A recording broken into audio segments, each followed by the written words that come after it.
Hello, it's John from DoubleSleeved here. Welcome to the channel. This is a series of videos on standard decks broken down so you can feel more prepared if you want to pick these up. With all the decks shown in this series, this is one specific version of this deck and will vary slightly or even drastically depending on many external factors. You do not need to be limited by the cards I talk about in this video, however any changes will naturally make a difference to the strategy in the long or short term. Each video will be split into 5 sections: the deck list, win conditions, key cards, play direction and sideboarding.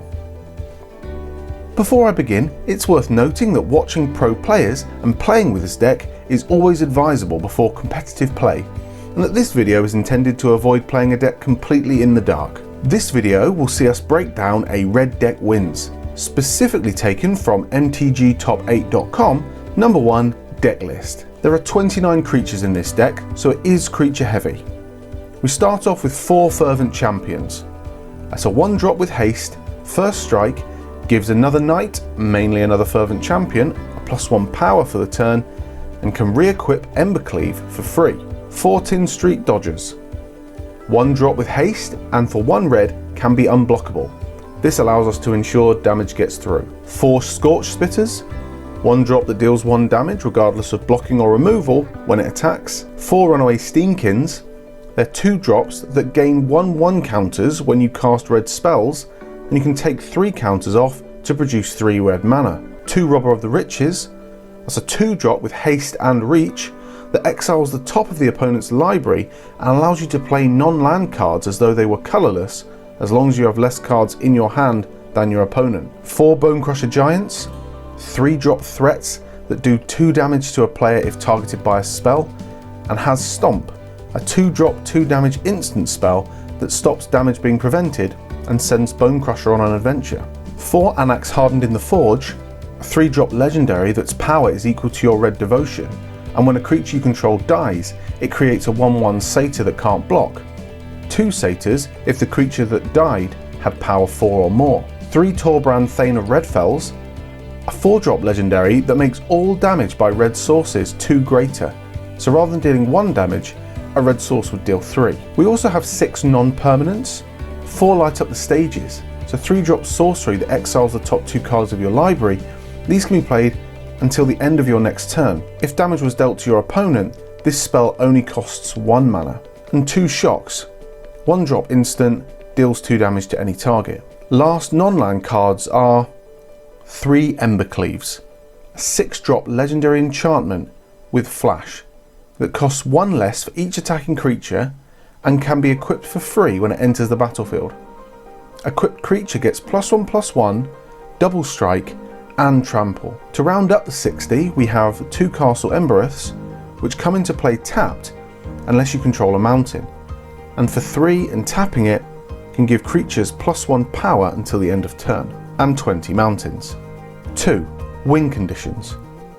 Our most obvious is Embercleave. When attached to any creature, it will increase our damage output significantly.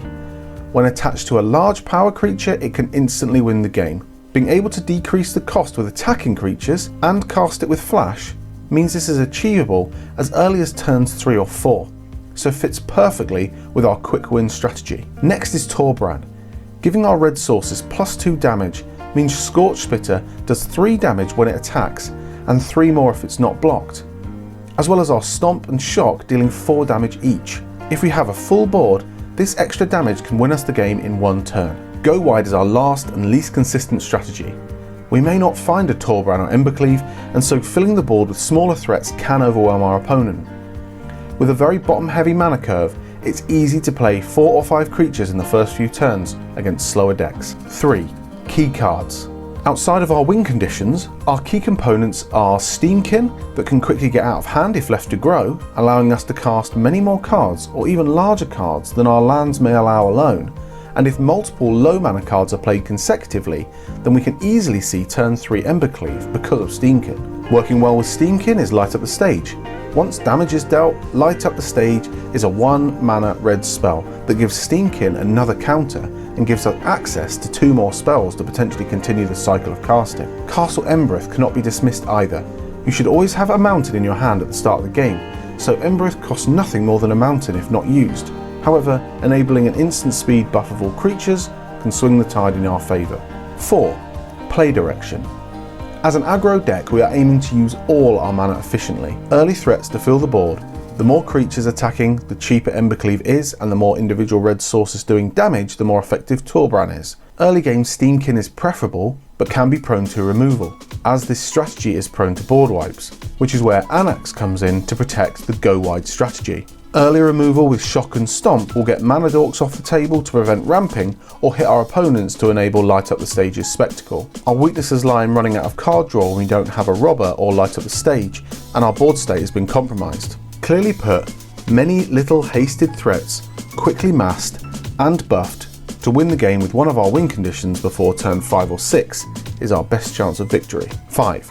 Sideboard.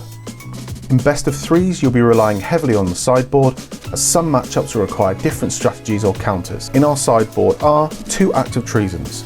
These will be used to take a big threat from the opponent, a Thassa or a mutated creature that threatens our life total or stops our attacks. Can easily be a win condition for us. 1 Embereth Shieldbreaker, a knight for fervent synergy, but mainly used for its artifact destroying sorcery, to be used if artifacts are a vital part of the opponent's win condition, i.e. Witch's Oven in Sacrifice. 2 Experimental Frenzies, best used in control games, can be a win condition on its own, allowing you to draw to fill your hand and play cards from the top of your deck. It's a risk, however, as a run of lands or expensive spells cause you to stall out even further. 2 Fries, a counter to blue-white control. 5 damage to creature or planeswalker in blue or white can deal with Teferi or Thassa or even Dreamtrawler. 1 Lava Coil, 2 benefits to this card.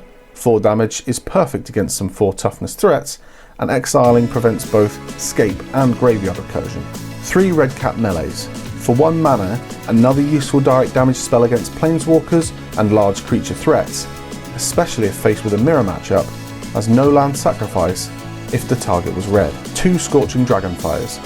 These are instant speed lava coils, but only deal 3 damage, so balancing these with the threats faced is key. Finally, 2 Tibalt Rakish Instigators.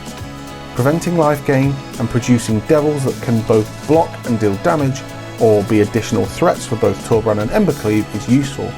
Plus, being a planeswalker can be harder to deal with. There you have it. Now you can go and win a mythic tournament knowing you owe all your expertise to this video. If you enjoyed this video, then drop us a like and subscribe, you know you want to. I'll be releasing further deck breakdowns in the future. If there's one that you want to see next, then leave me a comment below. Thanks for watching and see you in the next one.